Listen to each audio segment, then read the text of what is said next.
I don't know what to make of it. It's getting in the way of me feeling productive in my group work. It's getting in the way of me feeling like I did a good job, even when my teammates say good job. I just don't believe it because I think I'm just lucky. I must be just lucky that I did so well on that report. If they really knew what I was like, they wouldn't be giving me this good feedback, right?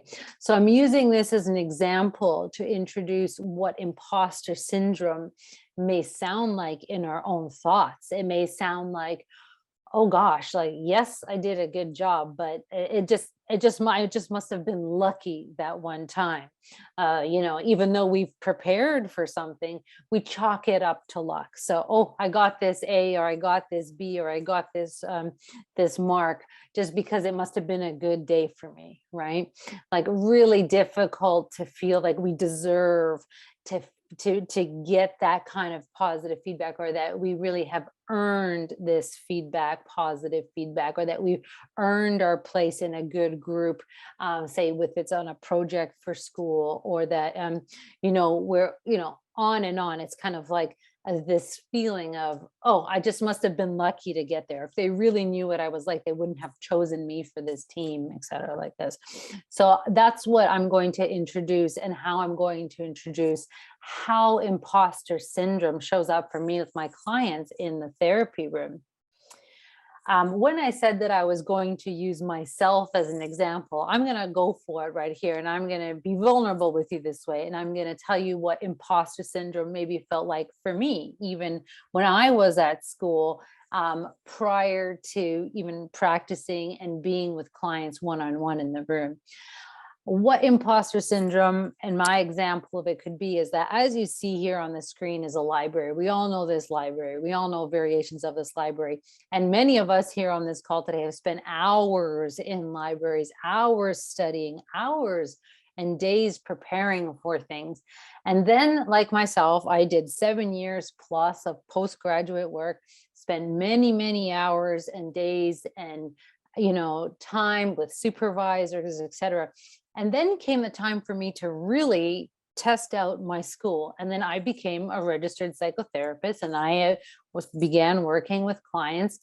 And then lo and behold, I'm in the therapy room, for example. One of the first few times, here's a picture of a therapy room, and I'm with a client, for example, and then the session goes well, and I know my stuff. The client is feeling good, better, and then the session is over. But then there's this feeling inside that can creep up, and the feeling could be like, oh, I must have just winged that, right? It's like this little tiny like tinge of, like self-doubt that comes to mind, like, oh, I must have just done well because, I winged it, or I was lucky today. Even though we have years and years of experience or practice or study behind us, we have this feeling of, oh, this must just be sheer luck that I did so well. So I'm using myself as an example here of what imposter syndrome can sound like. And a big part of this presentation today is actually about normalizing this feeling, because it is so common. Almost every single one of my clients has brought this in, whether they are a student, a professional, C-class executive, C-suite, an athlete, a high performer, you name it, across all sectors. It comes up where people just struggle with this feeling of, I don't really know if I deserve to be here, or I'm not sure if I'm quite good enough. And with these kinds of thoughts, we can have a lot of feelings of anxiety or self-doubt.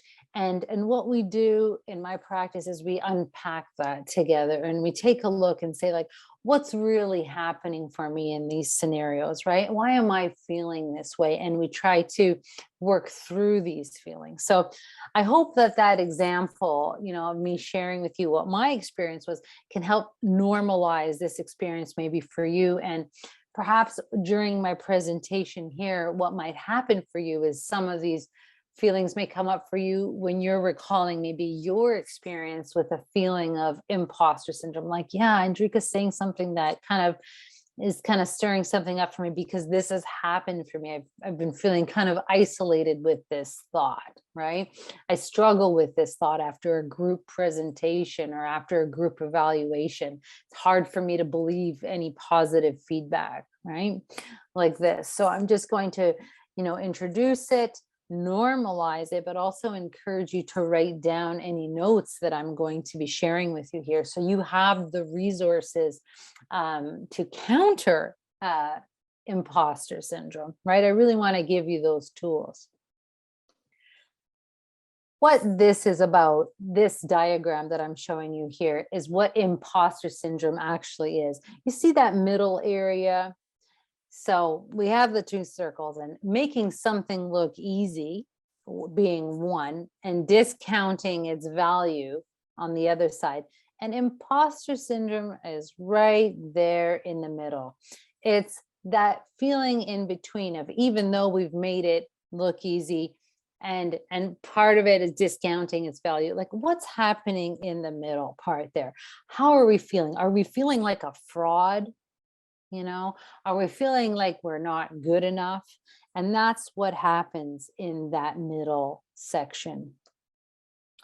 Many times when we think of imposter syndrome in our own lives, frequently these come up as like little thought patterns that may show up even when you're doing a group project, or you're doing an assignment and you're getting a report back. It may sound something like, I just got lucky there. Boy, did I just get lucky. Or they'll find out I don't know what I'm doing. They will. Although they're giving me a good grade here, they're going to find out I don't know what I'm doing, and I'm petrified of that, right?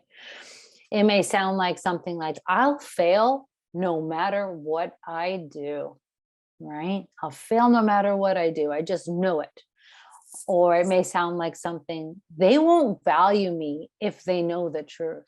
If they really knew what I was like, they won't value me. If they knew what I was like at home and not at school, they wouldn't value me, right?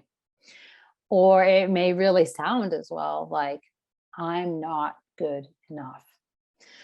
If any of these, are things that maybe you've said to yourself, there's a good chance that you have, in some ways experienced imposter syndrome. And the interesting thing with imposter syndrome is that we rarely talk about it with our friends, with our colleagues, with our peers, in groups where we actually do evaluate. It's very rare that we discuss these feelings, these insecurities that pop up for us, especially around performance. So the way I describe imposter syndrome is that it's a collection of feelings of inadequacy that persist despite evident success. So from the Harvard Business Review, this is an example that these feelings of inadequacy will still persist, even though we have a good grade, for example, or we have a positive comment like good job from a professor, a supervisor. We still find it hard to believe. Like, no way am I worthy of that kind of grade, right? I'm just not good enough. If they really knew what I was like, I wouldn't be getting that grade. So it's imposter syndrome is this feeling of inadequacy that can really pop up before, for example, even exam, during exam, even after we get the marks. It kind of like identifies a whole experience. It's almost like I'm feeling insecure about it, a feeling of inadequacy. So I'm hoping that this makes sense, and if I'm going at a good pace for you all. My next slide is, I gave away an answer. I'm going to give you a little game here, and I'm going to ask you to use the chat function, and I'm going to give you some quotes, and I'm going to ask you to try to guess which famous person said this, okay? So I'm going to give you a quote, and I want you all to just hop on the chat function and just guess who said this, okay? So this is the first one. I have written 11 books, but each time I think, uh-oh, they're going to find out now. I've run a game on everybody and they're going to find me out. Okay, so they're going to find out now. I've run a game on everyone. I've just totally winged this. Who do you think may have said this? Let's check in the chat function. Who's coming up for you? Who do you think may have said something like this? Maya Angelou, I saw that. Very good. It put J.K. Rowling, Stephen King, Rowling. Good, good, good. Well, one of these is the correct answer. It is Maya Angelou, but I think that it runs pretty close to a lot of the authors, right? You guys are doing great here. Great work. I'm going to give you another quote here, okay? Take a guess. I still expect that the no talent police will come and arrest me. This sounds like it might be an actor, but share with me, who do you think this might be? I still expect that the no talent police will come and arrest me. Tom Hanks, Julia Roberts, Ricky Gervais, no idea.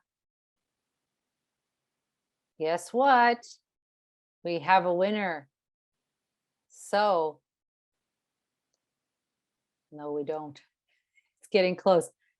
Mike Myers. So Mike Myers has come clean and shared with all of us that he still feels like the no talent police are still going to come and get him. All right. This is how common this is. I'm going to go on to a next one. You guys are getting really good at this. Who said this? Every time I was called on in class, I was sure that I was about to embarrass myself. Every time I took a test, I was sure that it had gone badly. And every time I didn't embarrass myself or even excelled, I believed that I had fooled everyone yet again. One day soon, the jig would be up. Who do you think may have said something like this? Michelle Obama, Neil deGrasse, Albert Einstein, Fred Rogers. Somebody said, me, Denzel Washington. Oh, you guys are doing great here. Okay, I'm going to give you the answer. Who do you think said this? Okay, Sheryl Sandberg. Okay, so here we have another example, right, of someone saying the jig is up. They're going to call me out and realize that I don't know anything. Meanwhile, very clearly, this person does know what they're doing. Okay, next one. You think, why would anyone want to see me again in a movie? And I don't know how to act anyway. So why am I doing this? Okay, here's an actor saying, I don't even know how to act anyway. So why am I doing this? Why would anybody want to even see me in a movie? Who do you think may have said something like this? Brad Pitt, Tom Cruise, Leonardo DiCaprio, oh, Robert Pattinson, Tom Cruise. Okay, I'm going to give you the answer, everyone. Meryl Streep. I know some of you had mentioned Meryl Streep before, but here we are, right? So here's Meryl Streep confiding, saying, who would want to see me in a movie anyway? I don't even know how to act. Okay, these are some very vulnerable statements that Meryl Streep has shared with her own imposter syndrome, right? I don't even know I don't even know how to act. Who would want to see me? Meanwhile, we know, and she knows through feedback, that she's a good actress, right? Be an actor. We know this, but it's very, very hard to believe the positive feedback when we struggle with a bout of imposter syndrome. So you guys did very well there. This is when this is going to get a little fun for all of us. And remember how I asked you all to have your phones handy. So what we have in this part of the interactive portion of our presentation is that we here at Shift have a secure and anonymous phone number set up for you all here, where we're going to invite you to text in a feeling or your experience with imposter syndrome, some of the thoughts that may come up for you, the way I shared earlier, like I'm not good enough, or they're going to find out that who I really am. And this anonymous text, I'm going to share a screen and then all your messages anonymously, so it doesn't show from who, they're going to start showing up on the screen. And we're going to share, and you're going to see as a group how common these thoughts, imposter thoughts, can be. So on the next screen here, it's going to look like this. I'm going to, start pulling them up, but I'm going to give you the phone number. This is the phone number that you're going to be texting to. Okay, you're going to be going to 647-697-7407. And what I'm going to do is I'm going to keep this up. Here's the phone number, and I want you to text your answers to 647-697-7407. And I'm going to open up the screen now to where our answers are going to pop up. And here's the question. What would have been the cost of you being found out? Right? When was the last time you felt like an imposter? What would people have thought? What did you think that people would think? And I'm going to bring it up here. And our answers, or this is just from a previous presentation, but our answers are going to start popping up on here. Just going to take a couple minutes. So I'm going to ask you all to text in, when was the last time you felt like you were an imposter? Okay, the answers are starting to come in. One of you wrote, people would think less of me. Somebody else has just written, I would bring the whole team down. So powerful, right? To hear what our thoughts are behind the scenes, really. That I'm unintelligent, somebody just shared. I'm a fraud. I'm a horrible person. I'm not as good as at my job as my coworkers are. Right? I wasn't good enough. Hired someone else to work with the kid. I would have lost my job. They would think someone did me a favor. I annoy people, though they laugh. They would rethink giving me this promotion. I feel personal disappointment, embarrassment. I'm not doing my job properly. Such powerful shares that are popping up here. That my idea and plan wouldn't work and people would see me as a failure. I'm not as good as they think I am. I would lose respect and be ostracized. They would not trust me with some things. They would be annoyed. See how much of a lens this provides about how personal and how isolating some of these thoughts can be. Another one, I'm not good enough for the position, right? Never asked to be part of a team again. failure. It doesn't matter how dedicated I am. I will never be 100% good. Or I would lose out on opportunities. Right? Here are all these examples, of how imposter syndrome and how we struggle with thoughts and feelings of imposter syndrome and how we don't feel good enough in moments when we're evaluated, when we're in group settings, when we're at work, when we're at school, when we're making decisions, or we're held accountable for big decision making. We really worry about what people think about our level of expertise or lack thereof. And this is at the root of imposter syndrome. Like, these are the thoughts that I'm not as good as they think I am that come up. So this was a really powerful part here of you sharing. I can leave the screen up if anybody wants to go add any more for a couple more. Otherwise, I'm going to continue on with the presentation. But if anybody wants to go for it, I'll leave it up for a minute.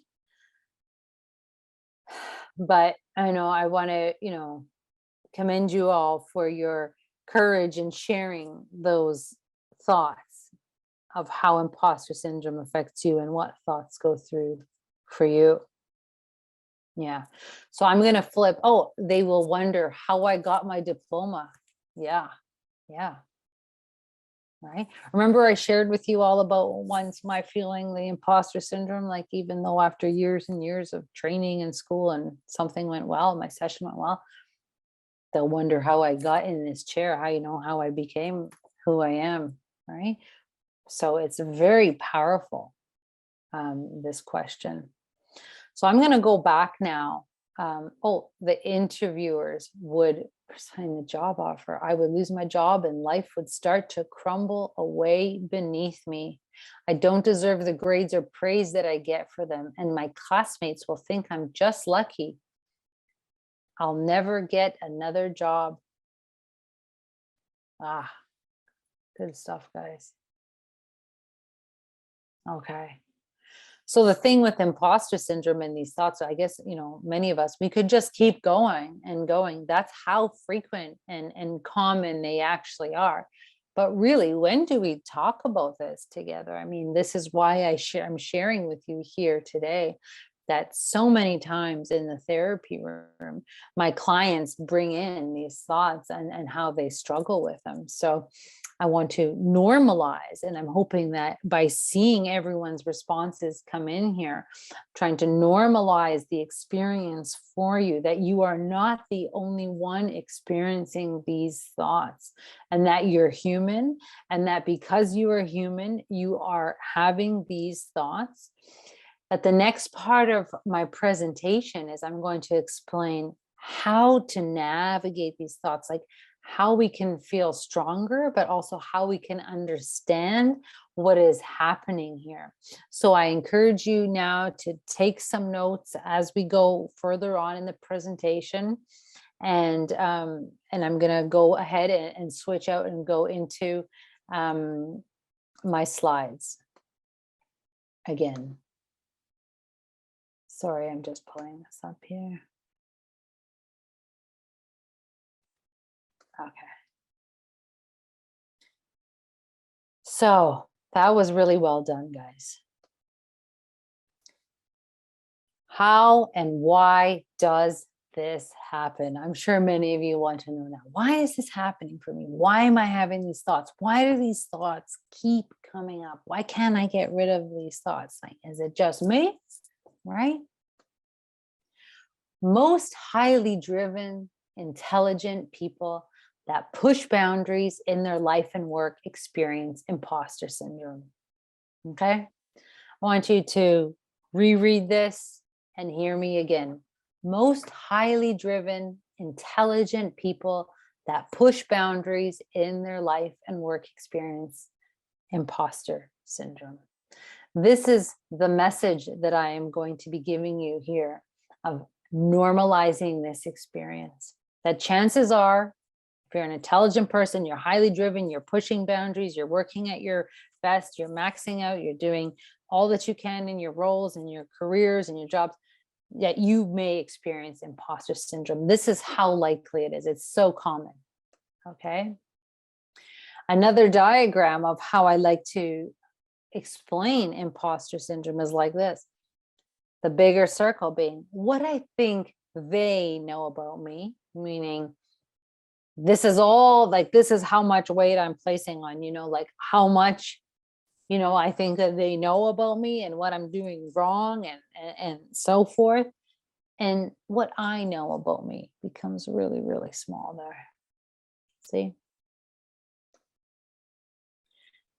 Now, this may look like a complex diagram, but I'm actually going to walk you through it. And I'm going to ask you just, you see the diagram in the background, but I'm going to explain how imposter syndrome might look like given this diagram with a real life example.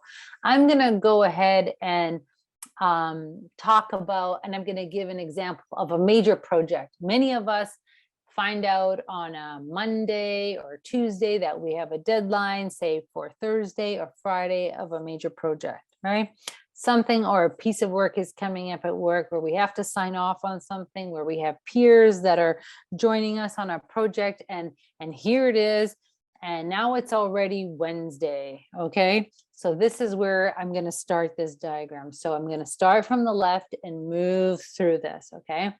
So here's the project or piece of work. Let's just call it a report is due on Friday, okay? And it has to be peer reviewed, and we need to talk about it, and we have a lot of work to do before it. What starts happening in the imposter cycle is you may start even thinking about this. You may be even sweating as you're hearing me say this. I may be conjuring up all kinds of things, but oh, I know this feeling. I do have a report due on Friday, and you start feeling anxious, and you start feeling some self-doubt, like, can I actually get this done by Friday? Like, oh my goodness, like this is just going to take up so much time. How am I going to find time? I still have to do regular work. How am I going to find time for this project? So the anxiety and the worry becomes all encompassing. Like, it's like the focus. You're waking up in the morning, maybe you're not even sleeping well, and you are worrying about this report that's due, this project that's due on Friday, right? Then what happens is an interesting phenomenon is that you either over prepare before Friday, or you start procrastinating. And this happens to a lot of people. You procrastinate to the last minute, but you may pull an all-nighter and you're just like hammering through. You're like, I got to get this done, right? And chances are that you're going to do a good job at it, right? But there's this actual wave of complete over preparation for it, or procrastination that leads up to this, say, Friday report, Friday presentation. And then Friday comes along and you submit it, okay? And you're feeling really relieved, but you're actually nervous, and you're thinking like, oh, what are they going to say? And then you start thinking, oh man, like I was just lucky that I got that in. Like, I'm lucky that I managed to do that. Like you start self-doubting. Like there's a lot of self-doubt. And then you start getting feedback. You may get some feedback from a colleague, or a peer at school or in a project group, and somebody may say, good job. Like they'll say to me, good job, Andrika. And I start thinking,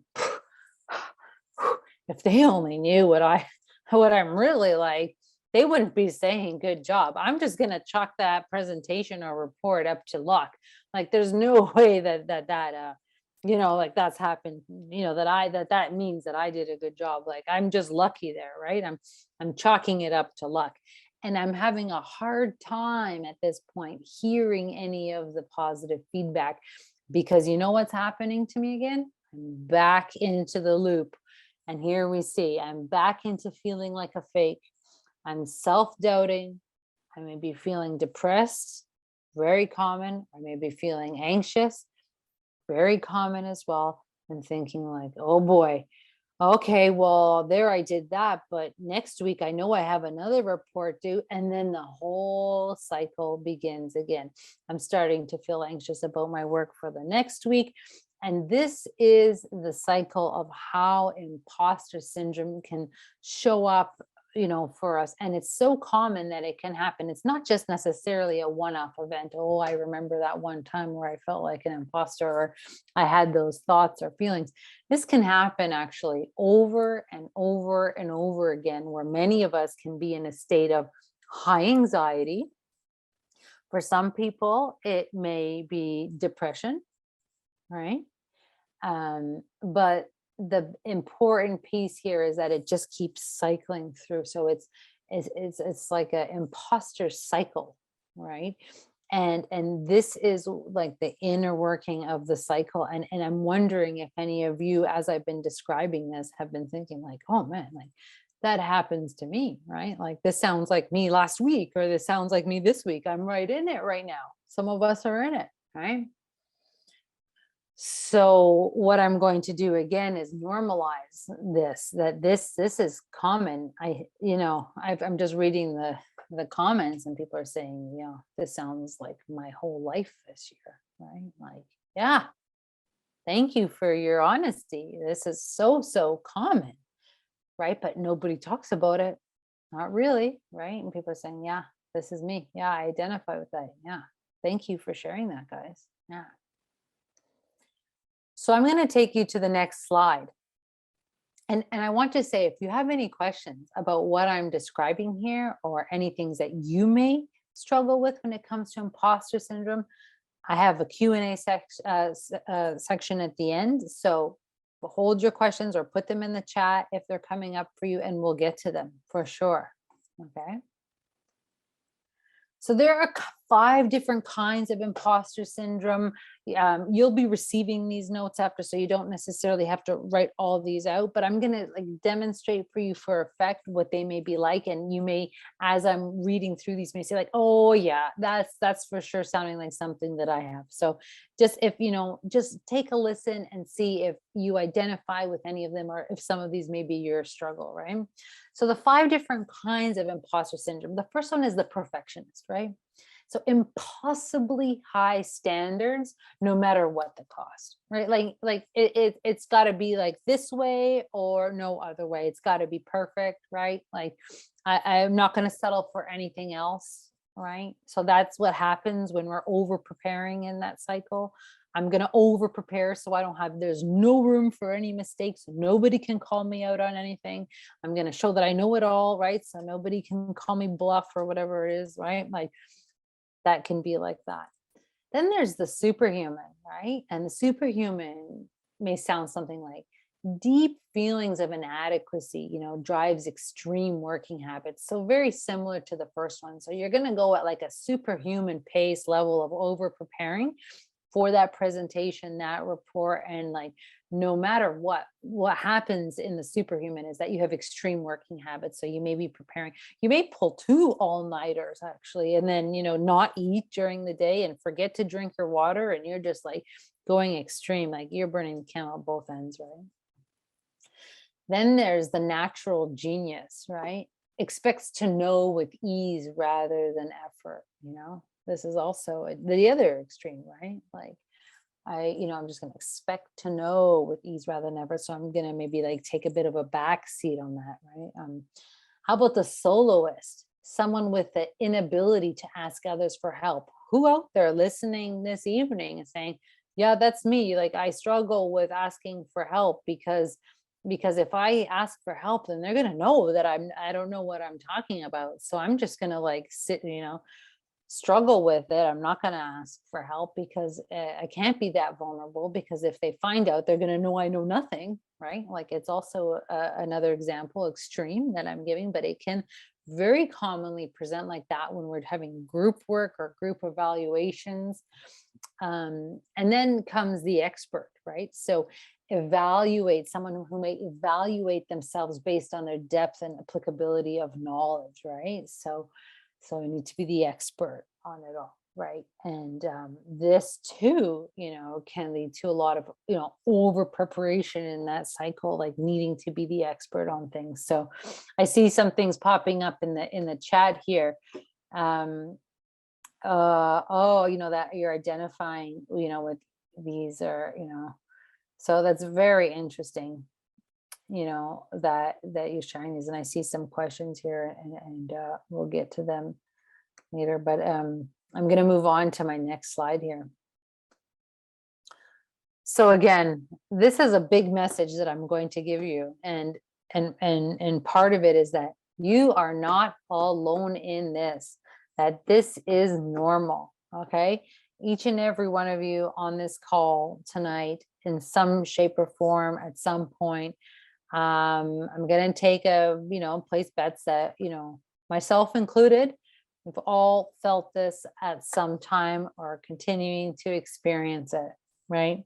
It comes up, and it's not just something that goes away. It's not a one-off. It can happen over and over again, but this is normal. Okay. It's normal, but the thing is that no one's really talking about it. Right. And so also to imposter syndrome, I don't want to ignore the fact that the opposite is less ideal, right? This is called the Dunning-Kruger Effect. No, not important, for you to draw this out, but here, it shows, confidence and competence, really, like, yes, it's, like, of course, oh, is there more to it than I thought? I may never understand this. It's finally starting to make some sense. Was it easy? No. Was it complicated? Yes. But see how much we know, we think we know, and the high and low, the competence level here. So this is like the opposite is also less ideal. This is a bit of a joke, but, take a look at what I've done here, right? This is a little joke. These smug pilots have lost touch with regular passengers like us. Who thinks I should fly the plane, right? So this is an example of the Dunning-Kruger Effect, like sort of like overconfidence, right? It's the opposite, but it's just kind of some humor in here for you. Like, who thinks I should fly the plane? Everyone, right? Like, no way. Okay, so this is also the example. Everything wrong with political discourse in one graph. So confidence in one's viewpoints and the maximum knowledge obtainable in a human lifespan. Take a look at this contrast. Okay. Seeing more stuff come in the chat. So here comes a part where I'm going to ask you to take a test, and it's not a test where you're going to get graded on. It's a test for yourself to see. It's called the Imposter Phenomenon Questionnaire. You can click on this link on your screens right now that I have up here for you, and it's going to take you to the quiz. And then I'm going to ask you to share your scores in the chat function. It's a fun quiz. It's going to help you see how maybe frequently imposter syndrome comes up for you, and we're going to all share, and I'm going to read out some of the questions. Okay. And you tell me for each question, which number best indicates how true the statement is for you. So 1, not true at all, 2, rarely, 3, sometimes, 4, often, or 5, very true. Someone's asking, where can we get the link? Are you, oh, there, okay, there's the link. Okay, the link is now in the chat function, everyone. Okay, great. So I'm going to start reading out some of the questions as you go along. If I'm talking too much, you just say, Andrika, I'm doing the quiz, but I'm going to just read out some of the questions just as prompts. Okay, guys? So I'm going to give you a few minutes for this. The first question sounds something like, I have often succeeded on a test or task, even though I was afraid that I would not do well before I undertook the task. Okay. 1, not true at all, 2, rarely, 3, sometimes, 4, often, 5, very true, right? So I want you to go through these questions and then do a quick tally at the end. I love this question. I can give the impression that I'm more competent than I really am, right? Or I avoid evaluations if possible and have a dread of others evaluating me. I sometimes think that I obtained my present position or gained my present success because I happened to be in the right place at the right time or knew the right people. Okay. How many of you have ever thought that? I'm afraid people important to me may find out that I'm not as capable as they think I am. And many of you shared some of these thoughts in the anonymous text.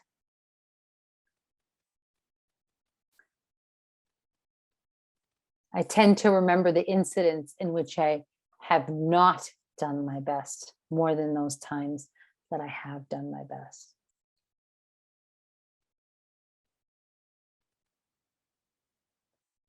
Okay, so I'm just going to give you a few more minutes here, and I'm going to ask you to start popping your tallies, as it's going to be fun, into the chat function.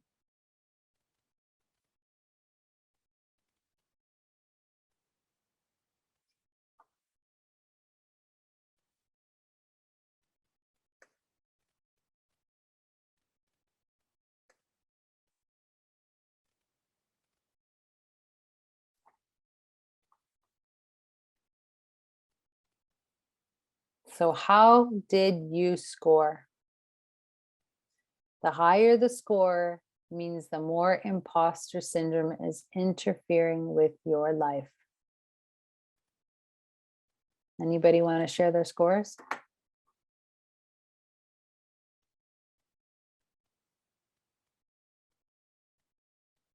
Okay, they're starting to come in.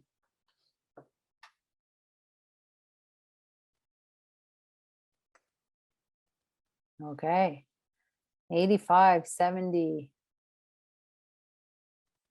75, 86, 86, yeah. Still taking it, yeah, 75. Oh, I love these shares, guys. You're doing really well. 95, 86, right? Look how common these thoughts are, everyone. Take a look at, our peers here, our alums, and how common these thoughts are and how we all struggle with them. Say even before this presentation or this opportunity, this evening, maybe we thought no one else struggled with them. It's quite possible, because the imposter syndrome cycle can be very isolating, right? So thank you all. I mean, for those of you who are still doing the test,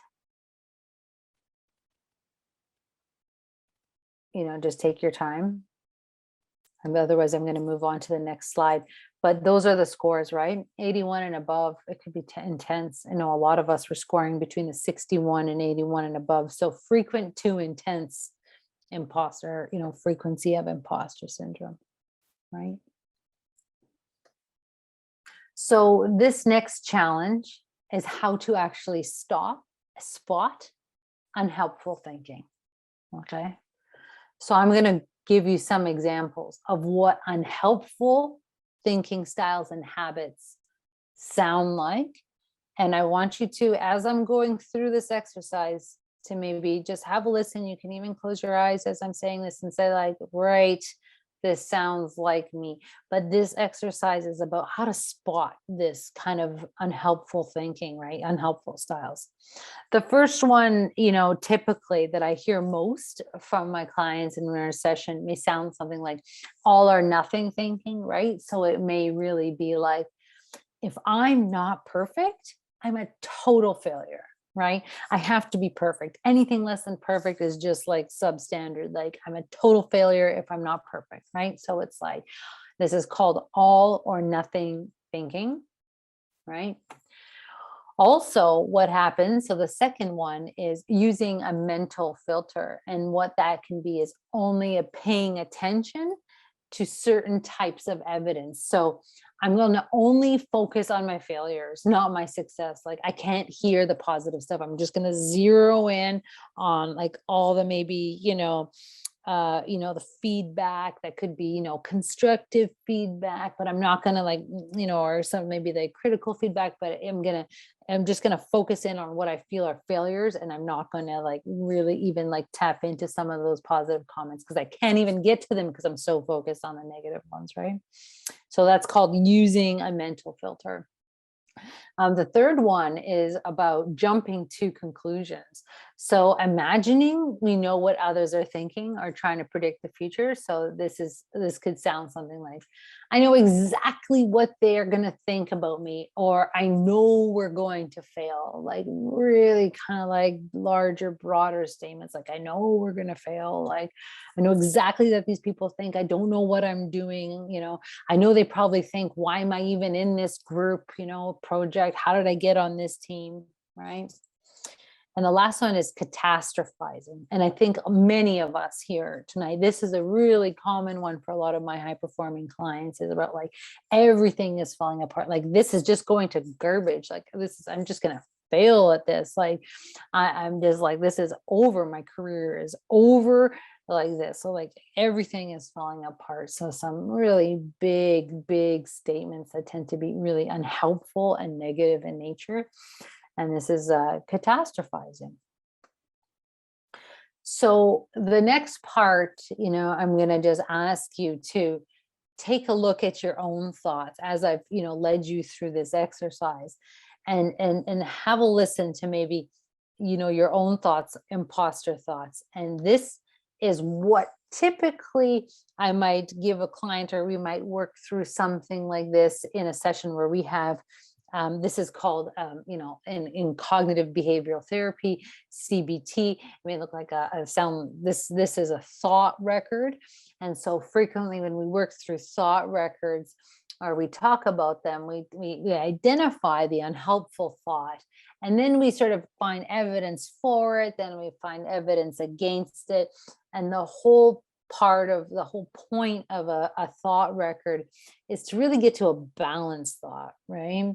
So when we're engaging in these unhelpful thoughts, all or nothing thinking, or catastrophizing, it's really hard to access a balanced thought. So this thought record, and you will receive this, so you have an example of it, but you can always just jot down for yourselves, like a few columns, one being the unhelpful thought. And in this case, I'm going to give you an example of one. The unhelpful thought here is, they won't value me if I ask for help, right? So here's this scenario again, right? Like they're not going to value me. If I ask for help, they're going to just, my jig is up and it gets over for me, right? So what's the evidence for the fact I will ask, in session? What's the evidence that they won't value you if you ask for help? Well, the evidence is that they only promote smart people, right? It may sound like something.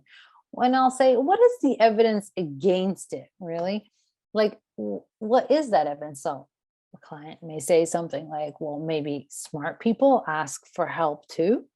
Maybe it's quite possible that smart people in high positions and our managers and ourselves and our superiors need some help sometimes too. Like it is possible, right? Yeah, it is possible. And it does happen. Yes, it does happen.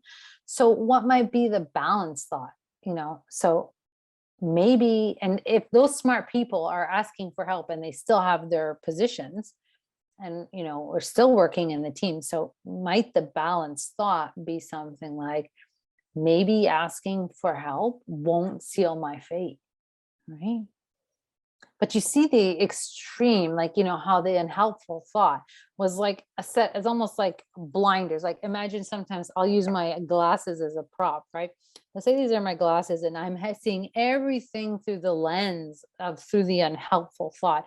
It's going to like taint my whole experience, right? Like I'm going to have everything through this lens of they won't value me if I ask for help. And this exercise is really about changing that lens, right? and collecting evidence for or against it to get to a balanced thought where it won't feel as extreme, like of of an unhelpful thought. So this is an example of a thought record. It's very popular right now. You will have books, you'll see Indigo chapters, books on CBT thought records. So this is a very common type of structure for a thought record. And this can help sort of dilute, but also what, I always like to call it like teasing out some of the details of the thoughts of why they feel so strong in that unhelpful thought category and how we can get them to a more balanced thought. So having shared that, I'm going to sort of roll into the sort of final part of the presentation. And it's about how we here can actually take action to help ourselves, combat, this imposter syndrome. Like, what are we doing? How do I break this imposter syndrome at work, for example, right? And these are some tips, and you may want to take some notes on this. And then I'm going to give you a real life example of how one particular client, say team of mine that I work with, of how they're doing this internally to sort of like combat the imposter syndrome and what's working for them. So the first idea here is to collect thoughts, right? Make a note every time an imposter feeling comes up and the circumstances around it. So it's like a challenge for you, homework, not homework, but it's a challenge for you to do an exercise around an imposter thought. Maybe even do this now with me here, right? So just collect your thought. Make a note on every time or one time an imposter feeling comes up in the circumstances. So say it's around a report, or say it's around feedback, or something that, a meeting that you have coming up, or whatever it may be. Collect your thoughts. So then, record proof. So collect evidence that demonstrates that work that is well done, or that a sincere effort is being made. So collect this evidence for yourself, right? I want you to record this proof, right? Then I want you to normalize. When you're feeling brave, share with your peers your own struggles of feeling like a fake. It helps everyone. Is it possible to have, when you do your group debriefs, for example, on a project, or when there's a feedback session, to actually speak up?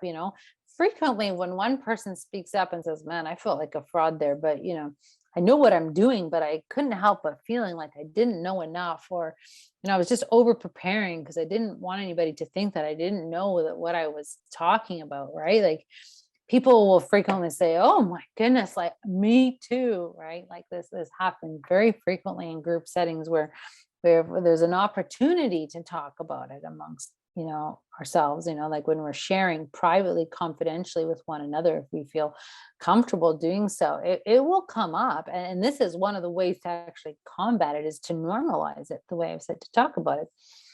And then explain wins. And this is, a really, really important part, especially when I work with teams, to explain the wins. So celebrate wins by explaining the detailed, objective efforts made by each teammate.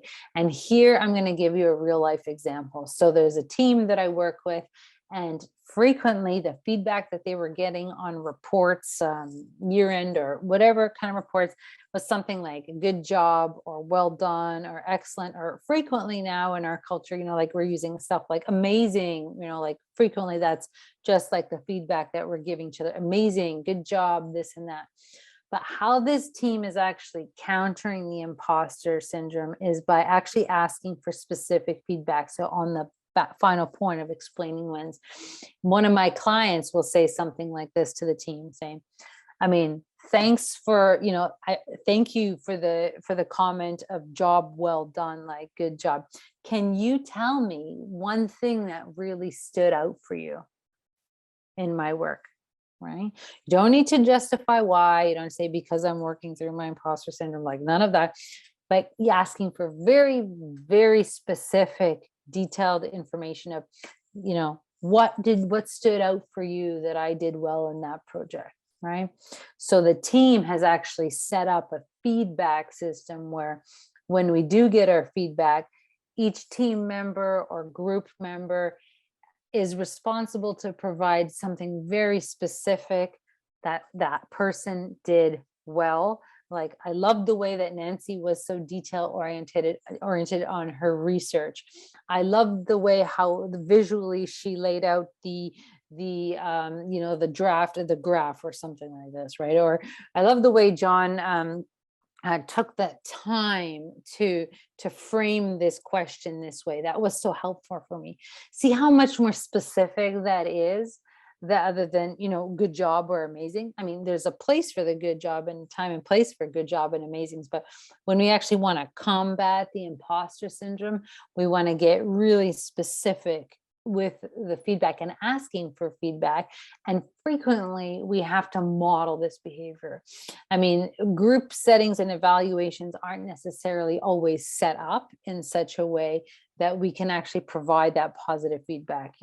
Sometimes they are, but frequently it's just, either signing off or giving the person a grade, or, saying, commenting if the person was a good group participant or something of that. But rarely do we see, like, get really specific about what stood out for you, about what John, Nancy, et cetera, did so well in this. So this particular team and this client that I'm bringing in have set this feedback, a structure up so that participants in that group, team members, can take that positive feedback, with imposter syndrome, as I've described. It's hard to believe positive feedback. So they'll set up like a folder in their inbox, for example, or they're going to keep the feedback, the positive feedback, specific positive feedback, in a certain folder. And then anytime they need to call it up, or they're feeling those feelings of imposter syndrome, like creeping up, like, oh boy, I don't really know what I'm talking about, as they're preparing again for the next presentation, report, etc., they'll call up those details of that specific feedback, and reading that through, actually processing it, really helps with combating this. So it's just I want to give you that tip, that if you have the opportunity to set this kind of a feedback structure up for yourself somehow, even if it's with a friend, with a colleague, or someone that's working on the same portfolio chart with you, whatever project, it is possible to ask the detailed question without even having to give away what exactly that you're combating. For yourself, you can actually just say something the way I did, like, thank you for that positive feedback, like, I'm really honored that you gave such positive feedback. Can you share with me, like, one thing that really stood out for you?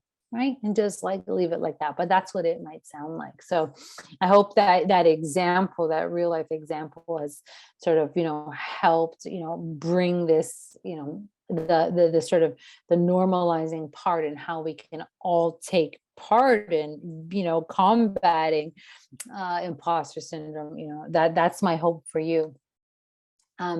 So the question for you now, how will you as a department, or at, in your office space, or, at your school, or within your team, take steps to limit feelings of being an imposter? And if anybody wants to share here, this is a good opportunity to reflect on maybe some ideas that you may have, like what may be helpful for you, like, could you set up a feedback, structure like that for a specific project? Or, could you start, talking about it if you're in a small group, or whatever kind of group? Could you actually, bring it up, saying, like, is anybody else, like, feel like a fake or a fraud sometime, like, even though I know we're a bunch of experts here, like, does that ever happen for you? Like, that's a very honest, legitimate question. It's a vulnerable one, but if you feel comfortable, with a group, in a group setting, that could be a real way of normalizing the experience. I see there's some comments here. Like, yes, we are all human, knowing we don't have to be perfect. Yeah. Yeah. We don't have to be perfect. Encouraging all feedback without judgment. Yes, absolutely. right? Saying something like, okay, guys, we're going to do like some feedback, but none of it's judgmental. We just want to, with like the point of the exercise is to get, specific feedback, right? So this is like a non-judgmental space. We're just going to encourage feedback. So in many ways, setting up the project, setting up for success so that we get good, because it's a skill to actually hear feedback, to give feedback. It doesn't, like you have to work on it. So how can we start setting up for success like this? And I hear, read someone saying, not being critical. Absolutely. Right. So really having a forum, a space to normalize the experience, not being critical, not being judgmental, but to share maybe feelings of the experience, but also to share feedback. What is it like to have an actual feedback session where we're, really like maybe like pumping each other up, like, yeah, I love the way you structured that chart. That was so helpful for me. Like tell me like specifically, what was it about that chart? Oh, you like that I did that alphabetically? Yeah, like I love doing that for myself. It helps me so much. I'm so glad that it helped the group, right? Like once we begin this process, it can really help you professionally, right? To actually keep doing the things that you're doing well. Otherwise, you would just keep doing them and not knowing that people really appreciate them, that they're really helpful. So it benefits everyone this way. So, and another person has written, be the person you would want to work with on a team project. Yeah, what a great, I like that. Yeah. And somebody saying, I really like the asking for specifics. Yeah. Yes. So I'm going to, start wrapping up the presentation, or so I'm going to read one more comment. Sometimes it feels like doubting yourself is easier than being confident. Like if people don't expect anything from you, then you will not disappoint. If they think I'm good, it feels like I have to be good all the time. And that is exhausting. How true. How true. What are your thoughts on this? Right. So I want to validate that experience. I want to say like absolutely that the imposter cycle, like as you mentioned there, that it feels like it's almost easier if people don't expect anything from I'm working on that level. But the opposite is also true. So if you're also working at a really high level and you're going to be saying like, I'm not going to allow for any errors, that too is also, exhausting. So I think both are, are true. Doubting yourself could be easier, but doubting yourself is not necessarily going to help your performance, right? So I would say that the latter, actually getting feedback so you can combat that, because doubting yourself can lead to more anxiety, can lead to more feelings of depression. So, this is how it can play out. So I want to, invite you to, ask any other questions that you've had. I want to say, you've got this. My email is andrika@shiftcollab.com. At Shift, we have a lot of therapists who can help you with this. If you feel like it's something you want to even work out personally, like privately, confidentially with a therapist.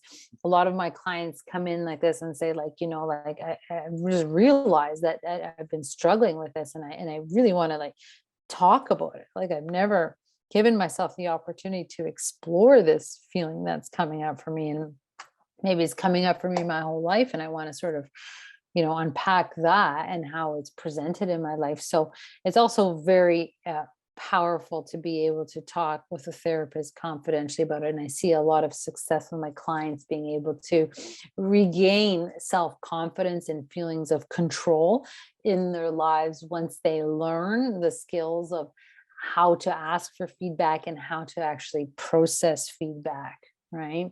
And how to navigate it. And once we begin to normalize, this feeling of imposter syndrome, how, it can get a little easier. Like once we name it and we're like, right, that's imposter syndrome. It's similar to anxiety when we're feeling, sweaty palms, this and that. And I'll say, you know what, that sounds like anxiety. People say, right. Now that I have a name for it, maybe it'll make it a little bit easier for me to work with it, right? Maybe I can take this to my therapist and describe this feeling in a way that, makes sense for me now. Or maybe I can read up on it a little bit more, right? So, so I want to normalize imposter syndrome for you, but also, share with you that there are ways to combat it. And I really hope that my presentation today has provided you with some tools as to how to spot it, how to normalize it, and also maybe how some of you may be able to work through it and with it within your team settings, and help one another, and help each other feel stronger and more confident. So thank you very much for the opportunity for being here with you.